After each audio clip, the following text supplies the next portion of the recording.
La semaine dernière, la Russie et l'Ukraine ont signé séparément des accords identiques ici à Istanbul, négociés par la Turquie et l'ONU, et qui ont ouvert la voie à l'exportation de millions de tonnes de céréales et d'autres produits agricoles coincés dans les ports ukrainiens de la mer Noire.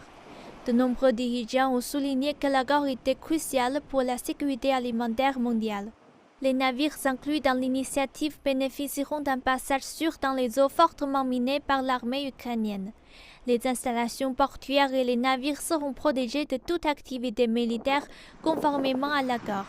Un problème évidemment crucial pour les négociants à céréales. Ma principale préoccupation concerne la possibilité d'une action provocatrice sur tout navire qui navigue déjà en mer ou que nous pourrions envoyer en tant que transport de cargaison, toute attaque à la roquette. Cela changerait instantanément tout le scénario. Cela affecterait la position et le prix pour tous les acteurs commerciaux. Le conflit en Ukraine a eu un impact négatif sur l'industrie du transport de céréales car les risques font grimper les coûts. À l'heure actuelle, nous pouvons dire que l'assurance de guerre est l'un des éléments de coût les plus sérieux et les plus importants présents sur la table.